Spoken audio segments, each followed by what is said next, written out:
ओम शांति। मुरली है 22 नवंबर 2023। बाप दादा के मधुर महावाक्य। मीठे बच्चे, तुम ब्राह्मणों का यह नया झाड़ है, इसकी वृद्धि भी करनी है तो संभाल भी करनी है, क्योंकि नए झाड़ को चिड़ियाएं खा जाती हैं।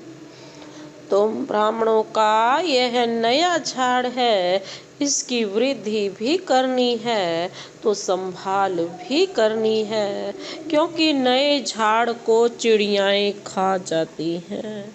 आज का प्रश्न है, ब्राह्मण झाड़ में निकले हुए पत्ते मुरझाते क्यों हैं?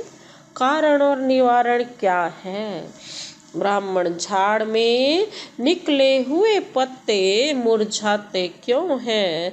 कारण और निवारण क्या है? बाबा ने उत्तर दिया, बाप जो ज्ञान के वंडरफुल राज सुनाते हैं, वह न समझने के कारण संशय उत्पन्न होता है। इसलिए नए नए पत्ते मुरझा जाते हैं, फिर पढ़ाई छोड़ देते हैं। इसमें समझाने वाले बच्चे बहुत होशियार चाहिए। अगर कोई संशय उठता है तो बड़ों से पूछना चाहिए। उत्तर नहीं मिलता तो बाप से भी पूछ सकते हैं, बाबा कहते। इसीलिए इस झाड़ में जो नए नए पत्ते आते हैं ना, वो मुरझाते क्यों हैं, इसका कारण भी बताया और निवारण भी बताया।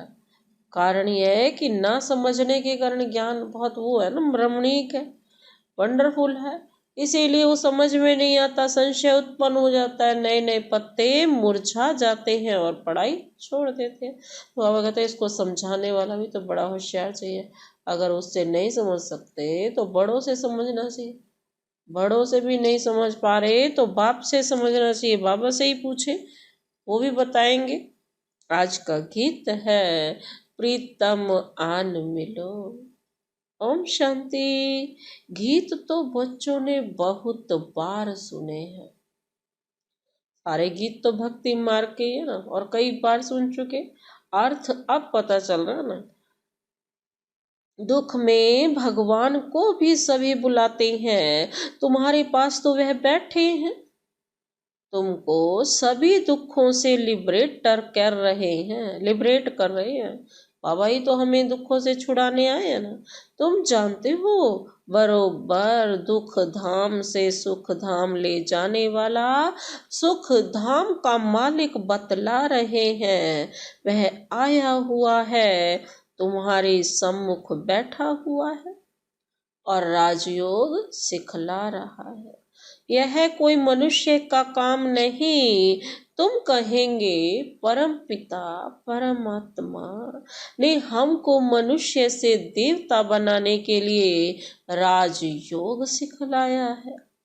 मनुष्य को तो देवता नहीं बना सकते।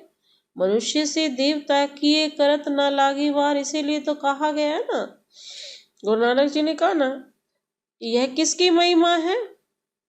गुरु नानक ने तो बोला, लेकिन है किसकी महिमा? बाबा की। मनुष्य से देवता किए करत ना लागे वार। बस बरोबर देवताएं तो सतयुग में होते हैं ना, इस समय देवताएं होते ही नहीं तो जरूर स्वर्ग की स्थापना करने वाला ही मनुष्य को देवता बनाएगा। परम पिता परमात्मा जिसको शिव भी कहते हैं, उनको यहाँ आना पड़े पतियों को पावन बनाने, पतितों को पावन बनाने। एक शिव बाबा ही है जिसको हम पुकारते हैं ना, हे पतित पावन आओ, वही इस सारी पतित दुनिया को पावन बनाते हैं। अब वह कहाँ आए, कैसे? इस पतित दुनिया में आए कैसे? पतित दुनिया में श्री कृष्ण का भी तन मिल न सके, मनुष्य तो मुझे हुए। अब तुम बच्चे सम्मुख सुन रहे हो, तुम इस दुनिया की हिस्ट्री ज्योग्राफी को जानते हो। हिस्ट्री के साथ ज्योग्राफी जरूर होती है और हिस्ट्री ज्योग्राफी होती है। मनुष्य सृष्टि में ब्रह्मा विष्णु शंकर की सूक्ष्म वतन की कभी हिस्ट्री ज्योग्राफी नहीं कहेंगे। वह है सूक्ष्म वतन, वहां तो है मूवी टॉकी तो यहाँ है। अब बाबा तुम बच्चों को सारी दुनिया की हिस्ट्री ज्योग्राफी और मूल वतन का समाचार, जिसको तीन लोक कहते हैं, बाबा कहते हैं सब सुनाते हैं। अब तुम ब्राह्मणों का नया झाड़ लगा है, इसको झाड़ कहा जाता है। दूसरे जो मठ पंथ हैं उनको झाड़ नहीं कहेंगे। हाल क्रिश्चियन लोग हैं, वह जानते हैं कि क्रिश्चियन ट्री अलग है, लेकिन उनको यह पता नहीं है कि सभी टाल टालियां इस बड़े झाड़ से निकली हुई है। समझाना चाहिए मनुष्य सृष्टि कैसे पैदा होगी। मात पिता फिर बालक, वह भी सब इकट्ठे तो नहीं निकलेंगे। 2 से 4 5 पत्ते होते हैं। वह कोई को तो चिड़िया भी खा जाती है, यहाँ भी चिड़िया खा जाती है। यह बहुत छोटा झाड़ है, धीरे धीरे वृद्धि को पाएंगे। जैसे पहले पाया है। तुम बच्चों को अब कितनी नॉलेज है, तुम त्रिकालदर्शी हो, तीनों कालों को जानने वाले हो, त्रिलोकी नाथ हो, अर्थात तीनों लोकों को जानने वाले हो। अगर तीनों लोकों को देखने वाले भी हो, त्रिकालदर्शी भी हो और त्रिलोकी नाथ भी हो। लक्ष्मी नारायण को क्या कहा जाता है? त्रिलोकी नाथ किसको कहा जाता है और त्रिकालदर्शी किसको कहा जाता है? त्रिलोकी नाथ कहा जाता है लक्ष्मी नारायण को, उनको त्रिकालदर्शी नहीं कहेंगे। त्रिकालदर्शी कौन है? त्रिकालदर्शी हैं हम बच्चे। तीनों लोकों का दर्शन तो अभी करा रहे हैं ना, आदि मध्य अंत का। मनुष्य फिर श्री कृष्ण को त्रिलोकी नाथ कहते हैं। जो सर्विस करेंगे उनकी प्रजा बनेगी। अपना वारिस भी बनाना है, प्रजा भी बनानी है, तो यह बुद्धि में होना चाहिए हम त्रिलोकी नाथ हैं। यह बातें बड़ी वंडरफुल है, बच्चे पूरी रीति समझा नहीं सकते, तो कंस्ट्रक्शन के बदले क्या कर देते हैं? समझाने के बदले डिस्ट्रक्शन कर देते हैं। निकले हुए पत्तों को भी मुरझा देते, संशय बुद्धि बना देते हैं, फिर पढ़ाई को छोड़ देते हैं। हम कहेंगे कल्प पहले भी ऐसा हुआ था, बीती सो बीती देखो। अब तुम बच्चे सारे सृष्टि के आदि मध्य अंत को जान गए हो, हिस्ट्री और ज्योग्राफी जानते हो, बाकी मनुष्य बातें तो बहुत बनाते हैं ना। क्या क्या लिखते हैं, कैसे नाटक बनाते हैं। भारत में बहुतों को अवतार मानते हैं, भारत ने ही अपना बेड़ा गर्क किया है। अब तुम बच्चे खास भारत को, आम दुनिया को सैल्वेज करते हो। यह दुनिया का चक्र फिरता है। हम ऊपर होंगे तो नर्क नीचे होगा। जैसे सूर्य उतरता है तो कहेंगे समुद्र के नीचे आता है, परंतु जाता थोड़े ही है, समझते हैं। द्वारिका आदि डूब गई। मनुष्यों की बुद्धि भी वंडरफुल है ना। अब तुम कितने ऊंच बनते हो, कितनी खुशी होनी चाहिए। दुख के समय तुमको लॉटरी मिल रही है, देवताओं को तो मिली हुई है, यह तुमको दुख से फिर अथाह सुख मिलते हैं। कितनी खुशी होती है भविष्य 21 जन्मों के लिए हम स्वर्ग के मालिक बनेंगे। मनुष्य कहते हैं गीता का ज्ञान तो सत्संग है। कितने सत्संग साईं बाबा आदि के हैं। बहुत दुकानदारी है बाबा कहते। यह तो एक ही हट्टी है बस ब्रह्मा कुमारियों की। जगत अम्बा है ब्रह्मा की मुख वंशावली। सरस्वती ब्रह्मा की बेटी मशहूर है।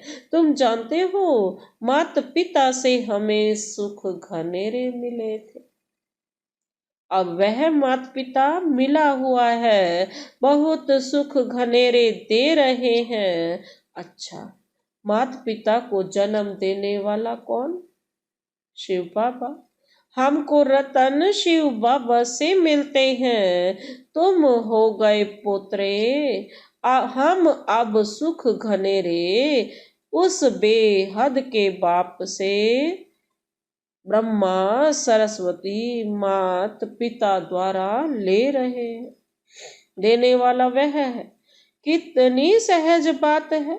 फिर समझाना है हम इस भारत को स्वर्ग बनाते हैं।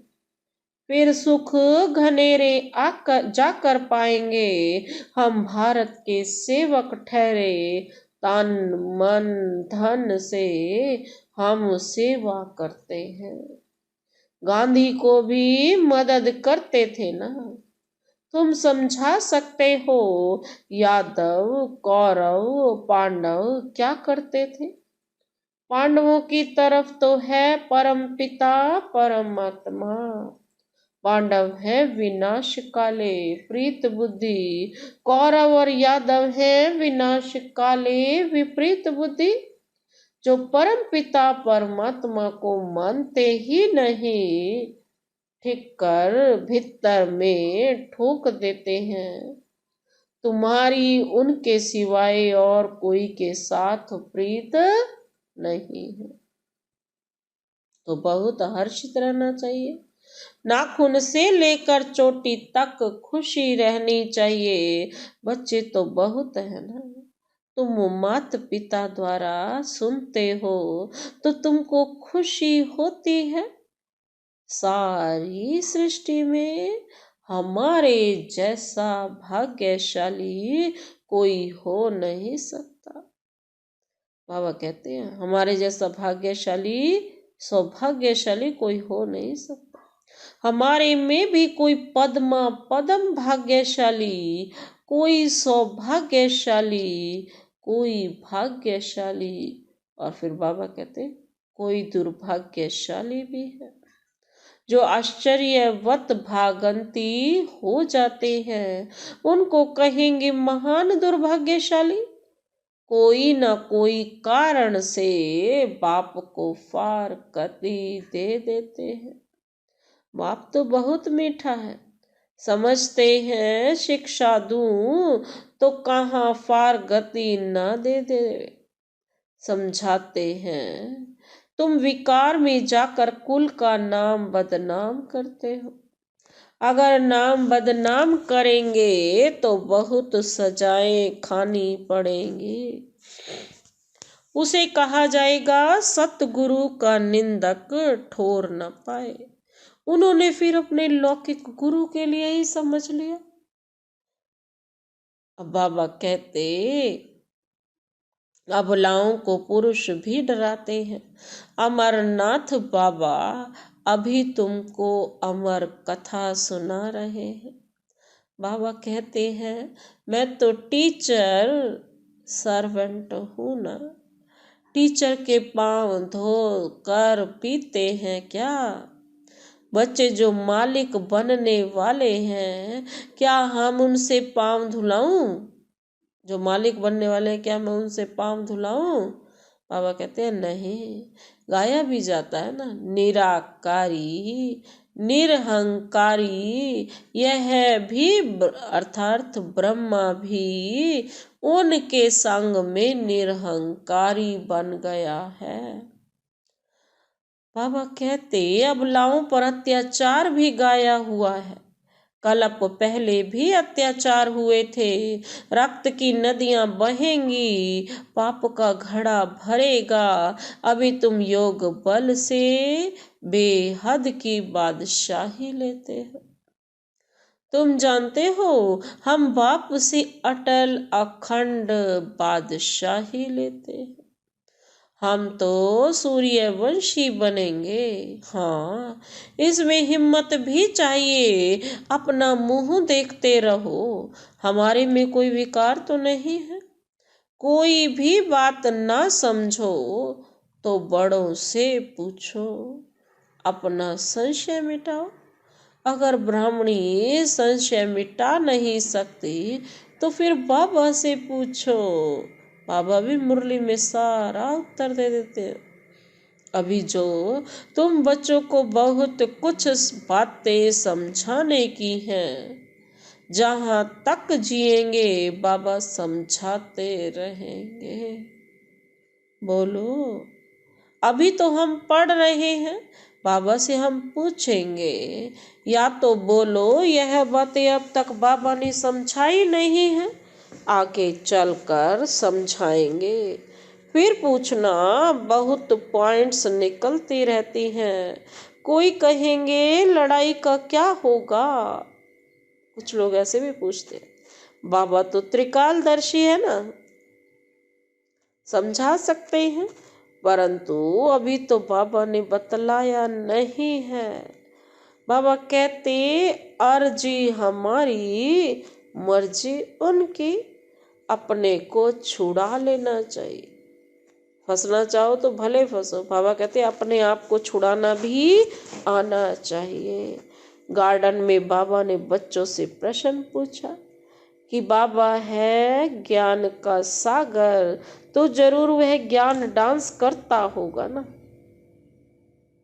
अच्छा, जबकि भक्ति मार्ग में शिव बाबा सब की मनोकामनाएं पूरी करने का पार्ट बजाते हैं, तो उस समय उनको यह संकल्प होगा कि हमको भारत में संगम पर जाकर बच्चों को यह राजयोग सिखलाना है, स्वर्ग का मालिक बनाना है। यह संकल्प उठेगा व जब आने का समय होगा तब संकल्प उठेगा। बाबा पूछ रहे हैं, ये तब संकल्प उठेगा या तब उठेगा जब बाबा के आने का समय होगा। विचार है, यह संकल्प नहीं होगा। भले उसमें ज्ञान मर्ज है, परंतु इमर्ज तब होता है जब बाबा के आने का समय होता है। ऐसे तो हमारे में भी 84 जन्मों का पार्ट मर्ज है ना, गाया भी जाता है। भगवान को नई सृष्टि रचने का संकल्प उठा, सो तो जब समय होगा तब संकल्प चलेगा ना। वह भी ड्रामा में बंधाए मान है। यह बहुत गुह्य बातें हैं। अच्छा, मीठे मीठे सिक्की लधे बच्चों प्रति मात पिता बाप दादा का याद प्यार और गुड मॉर्निंग। रूहानी बाप की रूहानी बच्चों को नमस्ते। हम रूहानी बच्चों की रूहानी बाप दादा को नमस्ते नमस्ते, गुड मॉर्निंग। शुक्रिया बाबा, शुक्रिया। रात्रि क्लास है 13 जनवरी 1969।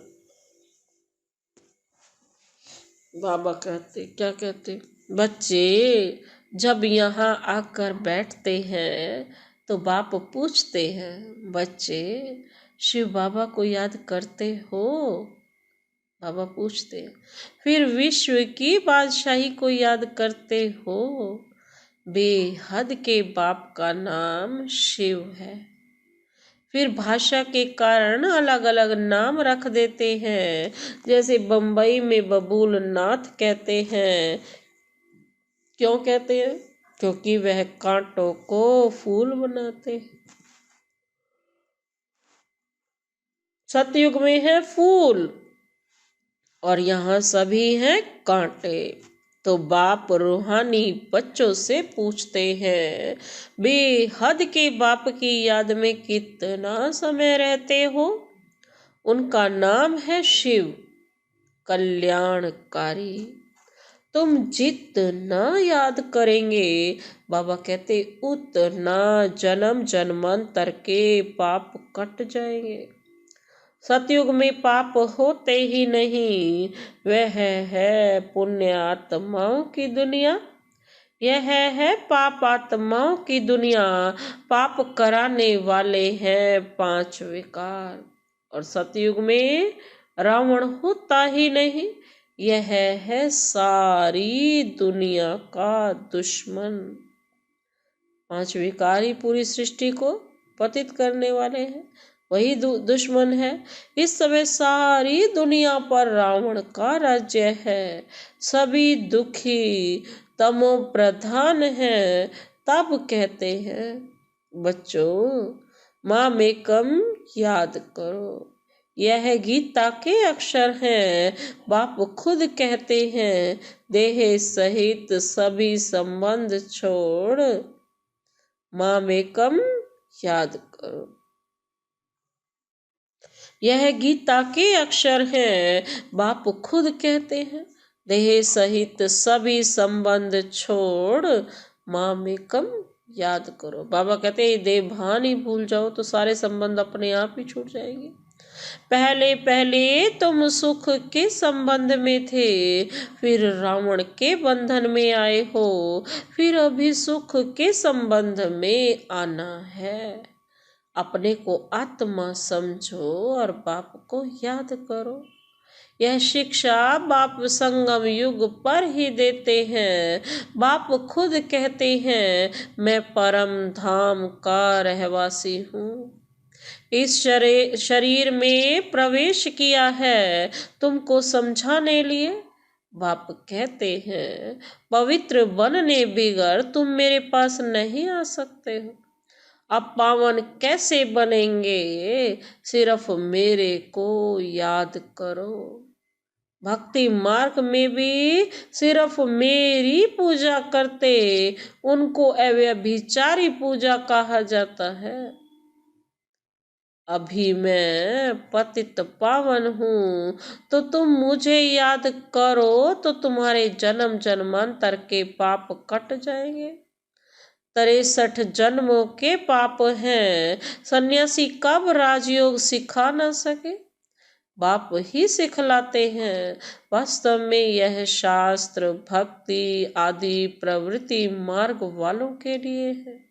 सन्यासी तो जंगल में जाकर बैठते हैं और ब्रह्म को याद करते हैं, तत्व को याद करते हैं। अभी बाप कहते हैं, सर्व का सदगति दाता मैं हूँ, इसलिए मुझे याद करो तो तुम यह अर्थात लक्ष्मी नारायण बनेंगे। एम ऑब्जेक्ट सामने है। जितना पढ़ेंगे पढ़ाएंगे उतना ही ऊंच पद दैवी राजधानी में पाएंगे। बाबा कहते, अलफ है एक बाप, रचना से रचना को वर्षा नहीं मिलता। रचना से रचना को वर्षा नहीं मिलता है। बाप हो तो वर्षा मिलता है ना।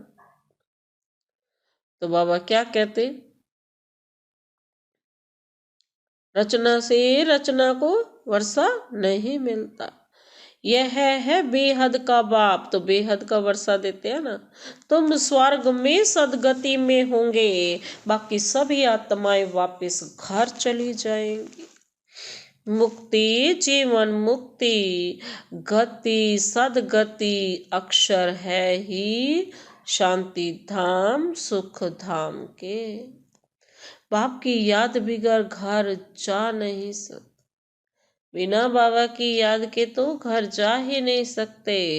तो बाबा कहते, आत्मा को पवित्र जरूर बनना है। यहाँ सभी हैं नास्तिक, बाप को नहीं जानते। तुम अभी आस्तिक बनते हो। गायन भी है ना, विनाश काले विपरीत बुद्धि विनश्यन्ति। अभी विनाश काल है ना, चक्र जरूर फिरना है। विनाश काले जिनकी प्रीत बुद्धि है, वह है विजयंती। बाप कितना सहज कर सुनाते हैं, परंतु माया रावण भुला देती है। अभी इस पुरानी दुनिया का अंत है, वह है अमर लोक, वहाँ काल होता नहीं। बाप को कहते हैं ना, आओ साथ में हम सभी को ले चलो, तो काल ठहरा ना। सतयुग में कितना छोटा झाड़ है, अभी बहुत बड़ा झाड़ है। ब्रह्मा और विष्णु का ऑक्यूपेशन क्या है? ब्रह्मा को देवता कहते हैं, विष्णु को देवता कहते हैं। ब्रह्मा को तो कोई जेवर आदि है नहीं। विष्णु को देवताएं सारे अलंकार आभूषण भूषण दिखाए हैं, लेकिन ब्रह्मा को तो नहीं दिखाया। वहां न ब्रह्मा न विष्णु न शंकर है। प्रजापिता ब्रह्मा तो यहाँ पर है, सारी प्रजा की रचना करता है। सूक्ष्म वतन का तो सिर्फ साक्षात्कार होता है। स्थूल सूक्ष्म मूल है ना, तीन लोक है ना, स्थूल सूक्ष्म और मूल। सूक्ष्म वतन में है मूवी, वहां तो सिर्फ मूवी चलती है, कोई वाणी नहीं है। यह समझने की बातें हैं। यह गीता पाठशाला है, जहाँ तुम राजयोग सीखते हो। शिव बाबा पढ़ाते हैं तो जरूर शिव बाबा ही याद आएंगे ना। अच्छा, रूहानी बच्चों को रूहानी बाप दादा का याद प्यार गुड नाइट। रूहानी बच्चों को रूहानी बाप की नमस्ते। हम रूहानी बच्चों की रूहानी बाप दादा को नमस्ते और गुड नाइट। धारणा के लिए मुख्य सार है। पहला पॉइंट है, दुख के समय अपार सुखों की जो लॉटरी मिली है ना, दुख के समय अपार सुखों की जो लॉटरी मिली है, एक बाप से सच्ची प्रीत हुई है, उसका सिमरण कर सदा खुशी में रहना है। दुख के समय अपार सुखों की जो लॉटरी मिली है, एक बाप से सच्ची प्रीत हुई है, उसका सिमरण कर सदा खुशी में रहना है। दूसरा पॉइंट है, बाप दादा समान निराकारी और निरहंकारी बनना है। बाप दादा समान निराकारी और निरहंकारी बनना है। हिम्मत रख विकारों पर जीत पानी है। योग बल से बादशाही लेनी है। बस यही काम करना है। बाप दादा समान निराकारी और निरहंकारी बनना है। हिम्मत रख विकारों पर जीत पानी है। योग बल से बादशाही लेनी है। आज का वरदान है, वरदानी हाथ शिव बाबा का अपने सिर पर अनुभव करते हुए इस वरदान को अपने अंदर समाते हैं। वरदान है, कर्म करते शक्तिशाली स्टेज पर स्थित हो, रूहानी पर्सनैलिटी का अनुभव कराने वाले कर्म योगी भव। कर्म करते शक्तिशाली स्टेज पर स्थित हो, रूहानी पर्सनैलिटी का अनुभव कराने वाले कर्म भोगी भव, कर्म योगी भव। स्पष्टीकरण है, आप बच्चे सिर्फ कर्म करता नहीं हो, लेकिन योग युक्त होकर कर्म करने वाले कर्म योगी हो। तो आप द्वारा हर एक को यह अनुभव हो कि यह काम तो हाथ से कर रहे हैं, लेकिन काम करते भी अपनी शक्तिशाली स्टेज पर स्थित हैं। कर्म तो हाथ से करना है, लेकिन स्थिति अपनी शक्तिशाली होनी चाहिए। स्थित हो जाओ उसी स्थिति में। चाहे साधारण रीति से चल रहे हैं, चाहे खड़े हैं, लेकिन रूहानी पर्सनैलिटी का दूर से ही अनुभव हो। जैसे दुनियावी पर्सनैलिटी आकर्षित करती है ना, ऐसे ही आपकी रूहानी पर्सनैलिटी, प्योरिटी की पर्सनैलिटी, ज्ञानी व योगी तू आत्मा की पर्सनैलिटी स्वतः आकर्षित होगी। बाबा कहते हैं दुनियावी पर्सनैलिटी तो आकर्षित करती है, लेकिन तुम्हारे में भी ऐसी पर्सनैलिटी होनी चाहिए, रूहानी पर्सनैलिटी, प्योरिटी की पर्सनैलिटी, ज्ञानी व योगी की पर्सनैलिटी। कोई जो भी देखे वो स्वतः ही तुम्हारी तरफ आकर्षित हो। आज का स्लोगन है, सही राह पर चलने वाले तथा सबको सही राह दिखाने वाले सच्चे सच्चे लाइट हाउस हैं। सही राह पर चलने वाले तथा सबको सही राह दिखाने वाले सच्चे सच्चे लाइट हाउस हैं। अच्छा, ओम शांति।